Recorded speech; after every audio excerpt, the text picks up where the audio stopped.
Welcome back, my friends, to another Pokemon Legends Arceus video here on the channel. Today I'm going to be showing you guys how to get Pikachu and evolve it into a Raichu. Of course, this is also going to be for Pichu. If you want to get Pichu, the idea is just to raise its friendship.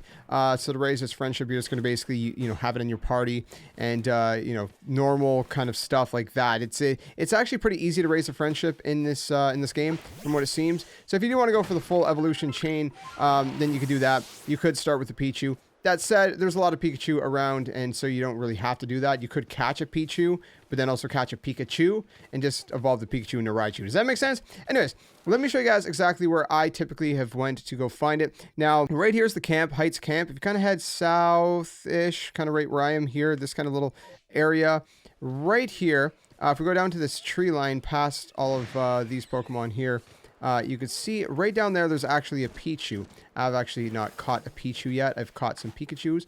Now, where these guys are, right here, typically they could be Pikachus. What you need to do to make these respawn is that you need to clear them out. So whether that's to catch them, whether that's to defeat them, whatever you got to do, clear them all out. So if there's no Pikachu here, you're going to go ahead, you're going to clear them all. Again, catch them all, defeat them all. Do whatever you want to do. Okay, so go back to the camp, and there's a little tent here. You can go and rest. You can rest either till nightfall or till the next morning. So if it's morning, it'll rest till the next morning. At least that's what it should do. For some reason, it doesn't do that, then just rest until evening and then morning again. And then we're going to go back to the location that we were just at. So again, we were right around here. So we're going to head kind of down a little bit this way. There is some other locations where you can find a Pikachu, but this is probably the easiest one because it is so close to the camp too. So now it's another Pichu. And okay, so just down the kind of pathway down here, there's another spawn here. It's another Pichu for me, unfortunately. But right here, kind of in the P of Nature's Pantry, is where you're going to find this other spawn. So you can look around here, and that will be another location where you can typically find a Pikachu.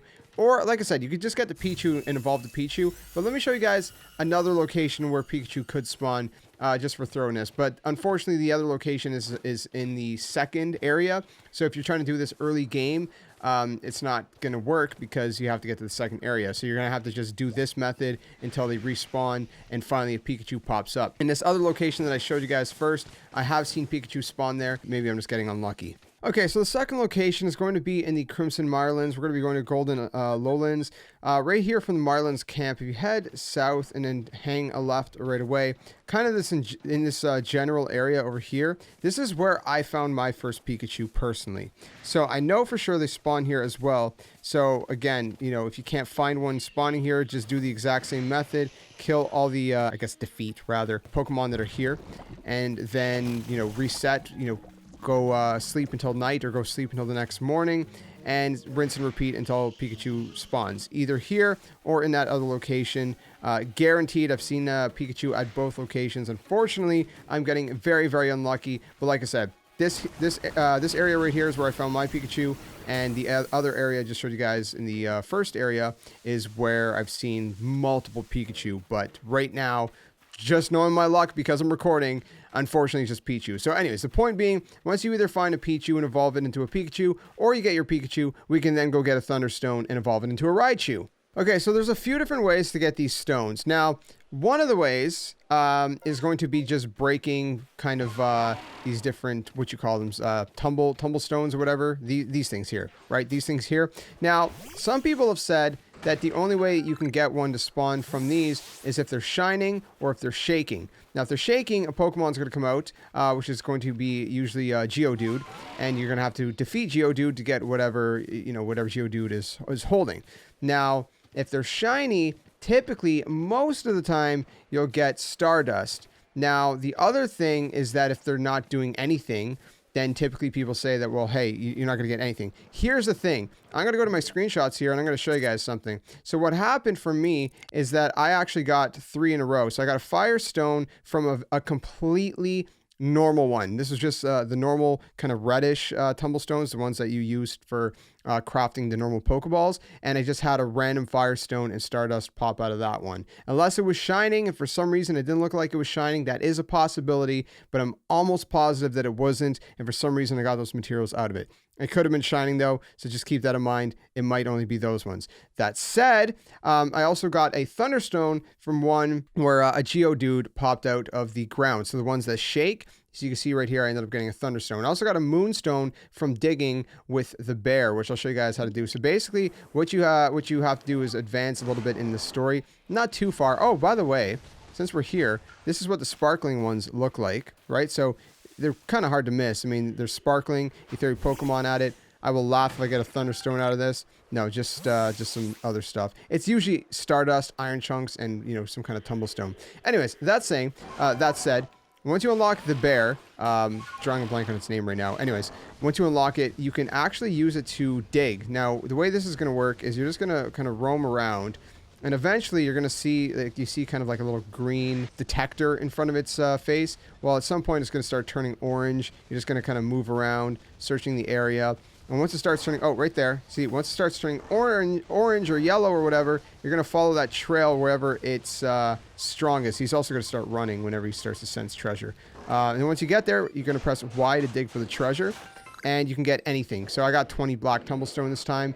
But like I said, I got a moonstone from it before. You can get any kind of other evolution stones, fire stones, you know, thunderstones, whatever else. So keep doing that, and eventually you will get one. Now it can be a little bit tedious, but you know, using these methods, that is. But eventually you will get some. They are rare, so keep that in mind. But there is one other method. Okay, so there's actually one other method before we get to the final method that I completely forgot about. There's a thing called the space-time distortion, and what's going to happen is you'll see a little notification at the top left corner when that's about to happen. I don't want to show too much gameplay because I want to try to, you know, kind of preserve that for your own experience for this video. But basically, if you see those happening, you'll see kind of like a bubble once you get to that general location. And if you go inside of the bubble, eventually the space-time distortion is actually going to start. And once it starts, a bunch of things are going to happen. One of the things that you can find is if you look around on the ground, you might be able to find some evolution stones on the ground there as well. That is another method. So that is one other thing to keep in mind that you could find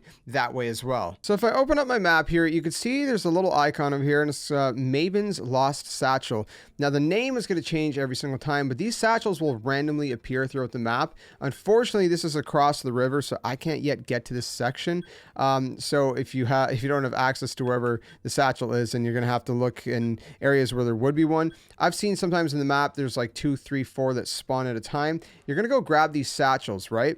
Now, what's going to happen is once you've collected these satchels, you're going to go here to the Wi-Fi section, to Lost and Found.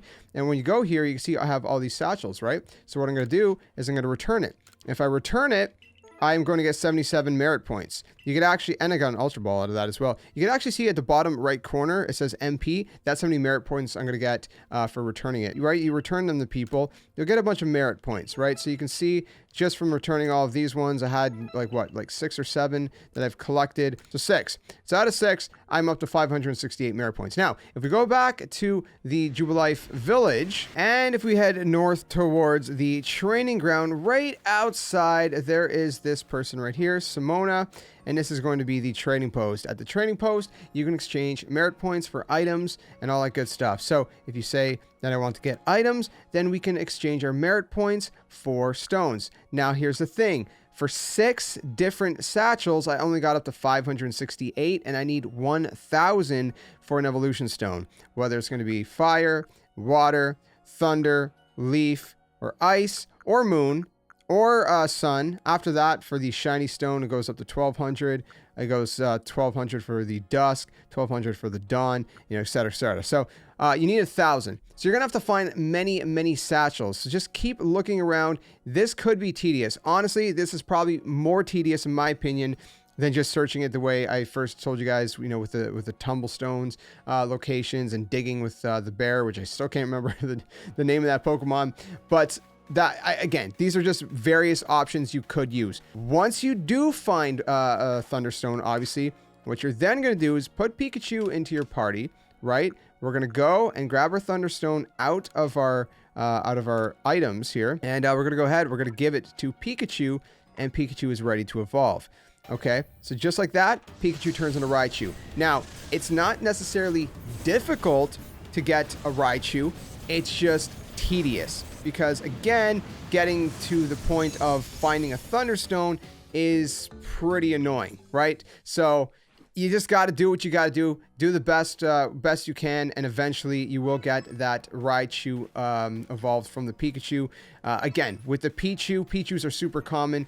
If you don't want to evolve the Pichu into a Pikachu, just use the method, like I said, to keep making those Pokemon respawn until a Pikachu pops up instead of a Pichu, and you'll be good to go, and you can just kind of skip at least one evolution process. So I hope this helped you guys out. If it did, be sure to leave it a like so more people can see it. Subscribe for more content. I'm going to be bringing you guys some more Pokemon Legends Arceus guides, and I'll see you guys very soon in another one. Until then, my friends, game on, and thanks for watching.